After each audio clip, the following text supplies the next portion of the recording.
Hello student, good morning. Today we will going to discuss about gravitation and Newton's law of gravitation. कि gravitation और Newton's law of gravitation के बारे में discuss करेंगे।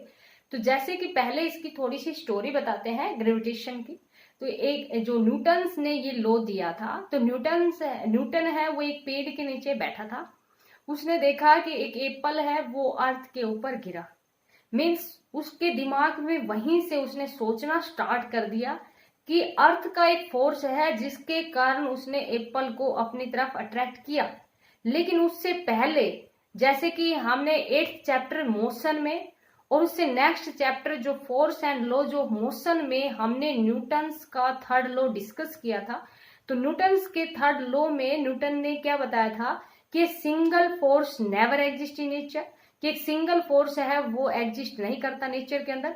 Force is always exist in pair. और daily life के अंदर हम देखते भी हैं और जो लॉ होते हैं वो यूनिवर्सली ट्रूथ होते हैं, मीन्स हर बॉडी के ऊपर अप्लीकेबल होते हैं। और हम देखते भी हैं कि कभी भी सिंगल फोर्स है वो एग्जिस्ट नहीं करता नेचर पे।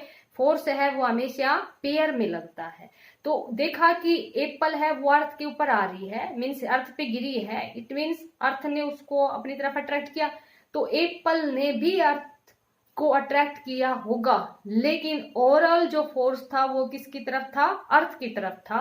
मीन्स अर्थ का जो मास है वो एप्पल के मास के कंपैरिजन में बहुत ज्यादा है। तो एक तो उसके दिमाग में ये मास वाली चीज आई। दूसरा देखो, जब कोई भी लॉ दिया जाता है या कोई भी थ्योरी दी जाती है तो ऐसे नहीं है कि एक ही बार ही ऑब्जर्व किया और उसका लॉ दे दिया। क्योंकि फिजिक्स के अंदर या साइंस के अंदर क्या होता है, taking large number of observation through controlled experiment. पहले तो जो साइंटिस्ट हैं वो ऑब्जर्व करते हैं, मींस देखते हैं, उसके बाद में उनके ऊपर एक्सपेरिमेंट करते हैं। तो फिर न्यूटन ने और भी देखा, जैसे कि देखा कि एवरी प्लेनेट है वो रिवॉल्व कर रहा है अराउंड द सन। तो ये कहा कि देखो एवरी प्लेनेट है वो रिवॉल्व कर रहा है अराउंड द सन, इसका मतलब सन है वो फोर्स लगा रहा है, लेकिन प्लेनेट सन के ऊपर नहीं आ रहा। इट मीन्स प्लेनेट भी अपोजिट फोर्स लगा रहा है, जिसके कारण ओवरऑल बैलेंस होने के कारण वो क्या करने लगे, उसकी तरफ मोशन में आ गए, मीन्स रिवॉल्व करने लगे। ऐसे ही सैटेलाइट थे वो देखे कि वो रिवॉल्व कर रहे थे अराउंड द प्लेनेट। तो यहाँ पर भी देखा कि यहाँ देखो अब यहाँ कंडीशन क्या है, जैसे कि अभी आपको बताया कि प्लेनेट जैसे अर्थ ही ले लेते हैं। तो यहाँ अर्थ का जो मास है वो अप्रोक्सीमेट कितना होता है, 6 × 10⁻24 kg होता है। और जो सन है, सन का जो मास होता है वो अप्रोक्सीमेट कितना होता है, 2 × 10⁻30 kg। ये तो हमारे पास क्या होता है, मास ऑफ सन। और ये हमारे पास क्या है, मास ऑफ अर्थ। अब यहां पर देखो ये मास है उसमें इतना ज्यादा डिफरेंस नहीं है जितना कि एक एप्पल की बात करते हैं। एक एप्पल का सपोज करो 500 ग्राम है और अर्थ का मास कितना है, 6 × 10⁻24 kg। तो यहाँ पर आपके पास एप्पल अर्थ के ऊपर इसलिए आया क्योंकि अर्थ का मास था वो ज्यादा था, एप्पल का मास वो बिल्कुल नेग्लिजिबल है अर्थ के मास के रेस्पेक्ट में। लेकिन यहाँ पर तो मास है वो कंपेरेबल है, मीन्स ज्यादा डिफरेंस नहीं है। इसीलिए क्या है कि ये जैसे सन है और ये अर्थ है, ये इसके चारों तरफ रिवॉल्व कर रहे हैं, तो सन इसको अट्रैक्ट कर रहा है, ये इसको अट्रैक्ट कर रहे हैं, और पोजीशन है वो क्या रह जाती है कि रिवॉल्व अराउंड द अर्थ। तो एक तो उसने यहां से ये ऑब्जर्व कर लिया कि जो फोर्स न्यूटन्स के लॉ के अकॉर्डिंग जो ग्रेविटेशनल फोर्स है वो डिपेंड करता है, किसके ऊपर डिपेंड करता है, मास के ऊपर डिपेंड करता है। दूसरा देखो, कोई भी जो थ्योरी होती है साइंस के अंदर या कोई भी लॉ होता है, लॉ यूनिवर्सली ट्रूथ होता है। तो वो ये नहीं है कि ओनली एक बार ही ऑब्जर्व किया और सीधा लॉ दे दिया, नहीं।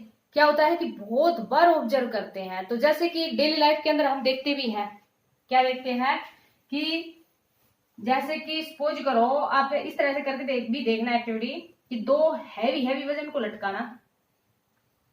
तो आप देखते हो कि जब उनके बीच में ना, जैसे कि यहाँ गैप है वो ज्यादा होता है और जैसे जैसे वो जो वजन होते हैं उनके बीच में गैप है वो कम हो जाता है। मीन्स क्या हुआ कि जितना ज्यादा मास होगा उतना ही ज्यादा फोर्स लगेगा। लेकिन अगर आपके पास बिल्कुल लाइट बॉडी को अगर लटकाते हैं तो जितना ऊपर गैप मिलेगा उतना ही आपके पास नीचे मिलेगा, क्योंकि अगर जितना ज्यादा बॉडी का मास होगा उतना ही ज्यादा फोर्स लगेगा। अगर बॉडी का मास कम है तो फोर्स है वो भी कम लगेगा। दूसरा उसने क्या देखा कि पहले तो टू बॉडीज थी, उनको पास में रखा, तो देखा कि जब उनको पास में रख रहा है तो फोर्स ऑफ अट्रैक्शन है वो ज्यादा लग रहा है, और जैसे जैसे उनको दूर किया, जैसे दो हैवी हैवी चीजें थी काफी दूर दूर लटका दी, जैसे एक यहाँ लटका दी, एक तो यहाँ लटका दी और एक जाके यहाँ लटकाई, मीन्स काफी ज्यादा दूर किया, तब उनके बीच में कुछ इतना इफेक्ट नजर ही नहीं आ रहा था। तो यहां से ये कह दिया कि एक तो फोर्स है वो डिपेंड कर रहा है मास के ऊपर, दूसरा जो फोर्स है वो डिपेंड करता है उनके बीच की सेपरेशन के ऊपर डिपेंड करता है। अब सेपरेशन को एक बार तो जैसे सपोज करो 2 सेंटीमीटर ले लिया, एक बार 2 का स्क्वायर 4 सेंटीमीटर लिया, तो देखा कि 4 सेंटीमीटर ले रहा था तो ये ज्यादा इफेक्टिव हो रहा था, क्योंकि एक्सपेरिमेंटल ये है और कोई भी फॉर्मूला दिया जाता है वो पहले ऑब्जर्व करके उसके ऊपर कंट्रोल एक्सपेरिमेंट करके और उसके बारे में स्टडी करके तब कोई फॉर्मूला दिया जाता है। और जो फॉर्मूला देते हैं उसके बाद में फिर ये देखा कि जो से सेपरेशन थी उसको पहले सिंगल लिया, फिर उसका डबल किया, तो देखा कि ज्यादा इफेक्ट ऑब्जर्व हो रहा है। तो फिर न्यूटन ने ये कह दिया कि फोर्स है वो डिपेंड करता है, एक तो मास ऑफ बॉडी के ऊपर डिपेंड करता है, दूसरा उनके बीच की सेपरेशन के ऊपर डिपेंड करता है। इससे देखो और भी एक दो एग्जांपल लेते हैं, उसके बाद में इसको हम आगे डिस्कस करते हैं। एक जैसे कि मान लीजिए आपके पास एक स्टोन ही है, जैसे फोर्स की बात कर रहे हैं कि single force never exist in nature, तो जैसे कि एक स्टोन है, एक स्टोन को आपने एक स्ट्रिंग से बांध लिया, रस्सी से बांध लिया, उसको ऐसे ऐसे आप घुमाते हो, है ना, जब तक आप फोर्स लगाते हो तब तक तो वो उसके चारों तरफ ऐसे घूमता रहता है, लेकिन जैसे ही आपने छोड़ा तो वो क्या होता है, ऐसे टेंजेंशियली गिर जाता है। देखो पहले तो ऐसे रिवॉल्व कर रहा है, आपने यहाँ उसको छोड़ा लाके तो ऐसे टेंजेंशियली गिर जाएगा, इधर आपने छोड़ा तो ऐसे टेंजेंशियली गिर जाएगा, क्योंकि यहाँ पर देखो आपके पास जैसे आप इस स्ट्रिंग को ऐसे करते हैं ऐसे ऐसे, तो जैसे आपने छोड़ा तो देखो ये गिर गया, क्योंकि आपने हाथ से उसको फोर्स लगा रखा था। स्ट्रिंग क्या कर रही है, अपोजिट फोर्स लगा रही है, तो फोर्स है वो ऑलवेज एग्जिस्ट इन पेयर्स। और ये अगर आप फर्स्ट टाइम देख रहे हो वीडियो को तो आप इस चैनल को सब्सक्राइब कर लेना, ताकि आपको जो लास्ट का जो चैप्टर है force and laws of motion उसकी भी वीडियो आपको सारी मिल जाएंगी। तो अभी हम डिस्कस कर रहे हैं only Newton's law of gravitation के बारे में, force and laws of motion के बारे में और मोशन के बारे में हम डिस्कस कर चुके हैं लास्ट की वीडियोज में। तो अभी देखो हमारे पास न्यूटन्स लॉ ऑफ ग्रेविटेशन, तो एक बात तो समझ में आ गई होगी, तो अकॉर्डिंग टू आपको यहां से नोट करना है, ये अभी तक जो यहाँ आपको समझाया था ओनली नोट आपको यहां से करना है, Newton's law of gravitation first topic. तो according to Newton's law of gravitation,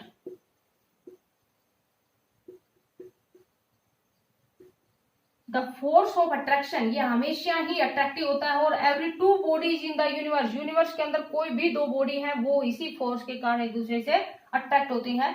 तो according to Newton's law of gravitation, the force of attraction between any two bodies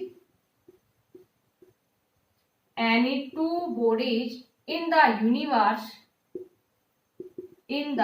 universe is directly proportional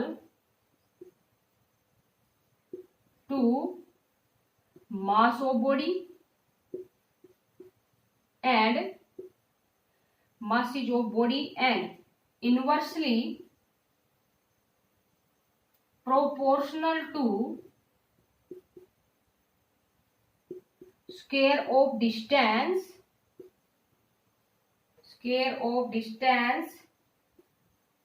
between them, square of distance between them। तो यहां से आपको समझ आ गया होगा कि Newton's law of gravitation के अकॉर्डिंग क्या बताया कि जो फोर्स ऑफ अट्रैक्शन है between any two bodies in the universe वो directly proportional to product of mass of body, product of, यहां पर नोट करना है इसको, product of mass of body and inversely proportional to square of distance between them. यहां ये note कर लेना, इसको मैं रफ करती हूं। तो हम मान लेंगे, पहले देखो दोबारा रिप्ले कर लेना देखने के लिए दोबारा। तो मान लेंगे let us consider two bodies having mass m and m, एक कैपिटल M मान लिया, दूसरा m मान लिया, m and m respectively, and RB distance between them. मान लिया हमने, let us consider two bodies having mass m and m respectively and RB the distance between them. तो देखो आपके पास क्या बताया अभी, टू बॉडीज हैं, एक का मास कैपिटल M, दूसरे का स्मॉल m, और they are separated by a distance r। उनके बीच की सेपरेशन कितनी है, r। तो अभी हमने लिखा था कि फोर्स है वो डायरेक्टली प्रोपोर्शनल होता है प्रोडक्ट ऑफ मास के। तो यहां से हम क्या लिख देंगे, अगेन लिख देंगे, फोर्स इज, यहां सीधा आपने स्टेटमेंट तो लिख दी थी, तो यहां सीधा लिख देना, force is directly proportional to product of mass. Product of mass ले लिया, एक बॉडी का मास m है, दूसरी बॉडी का मास है वो स्मॉल m है, तो directly proportional to product of mass. और फोर्स है वो inversely proportional to square of distance between them.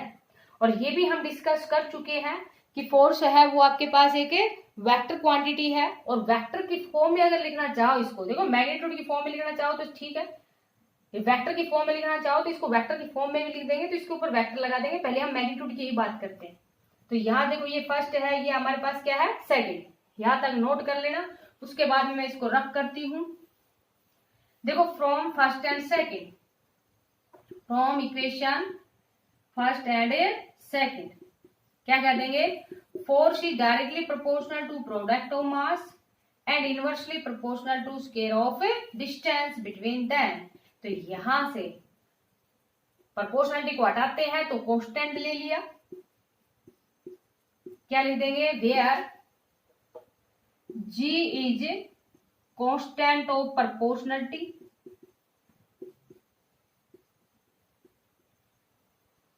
Constant of a proportionality and is called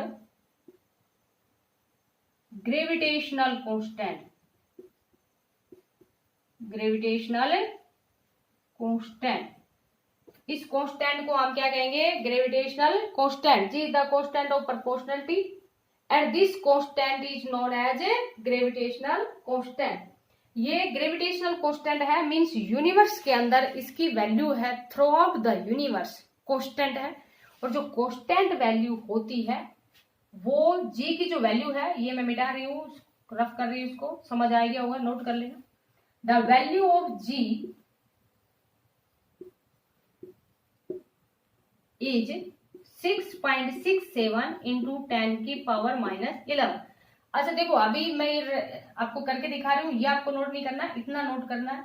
जैसे कि यूनिट की बात करते हैं ना, तो देखो यूनिट कैसे निकालें, जैसे जी की वैल्यू निकालनी है हमें, तो F r² divide by m into m। तो फोर्स की यूनिट आपको न्यूटन बताई थी, रेडियस की मीटर स्क्वायर, और मास की आपके पास क्या है, किलोग्राम स्क्वायर। तो देखो इसकी यूनिट क्या हो जाएगी फिर, newton metre square kilogram inverse square. रटे मत वाला, इस तरह से आपको समझना है, ये नहीं लिखना, आपको इतना लिखना है, the value of G is equal to 6.67 into 10 की power -11 newton metre square kilogram inverse square. और ये जो वैल्यू थी ये एक्सपेरिमेंटली एक साइंटिस्ट था हेनरी कैवेनेडिस, उसने ये वैल्यू दी थी, वो आपको नोट करने की जरूरत नहीं है, नोट करना चाहो तो नोट कर सकते हो। The value of G is given by a scientist, और उस साइंटिस्ट का जो नेम था वो क्या था, हेनरी कैवेनेडिस। तो यहां से देखो आपने क्या देखा, according to Newton's law of gravitation जो फोर्स है वो डायरेक्टली प्रोपोर्शनल होता है प्रोडक्ट ऑफ मास के, इनवर्सली प्रोपोर्शनल होता है स्क्वायर ऑफ डिस्टेंस के, और जो वैल्यू होती है फोर्स जब दोनों को कंबाइन करते हैं तो फोर्स है वो डायरेक्टली प्रोपोर्शनल है प्रोडक्ट ऑफ मास के, इनवर्सली प्रोपोर्शनल था स्क्वायर ऑफ डिस्टेंस के। मींस डायरेक्टली का मतलब क्या है कि as we increase the mass of body तो फोर्स ऑफ अट्रैक्शन है वो भी बढ़ता जाता है, और अगर उनके बीच की सेपरेशन को अगर हम कम करते हैं, इनवर्सली का मतलब कम करते हैं, तो फोर्स है वो ज्यादा लगता है, और अगर सेपरेशन को हम ज्यादा करते हैं तो फोर्स है वो कम लगता है। तो ये अगर लिखना चाहो तो द वैल्यू ऑफ जी है वो एक साइंटिस्ट था, या ये लिख देंगे this value is given by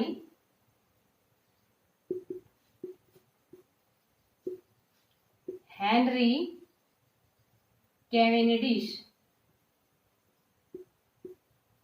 this value is given by Henry Cavendish. और उसने जो वैल्यू दी थी वो कैसे दी थी? एक्सपेरिमेंटली दी थी। तो ये था हमारे पास Newton's law of gravitation. Thank you, have a nice day.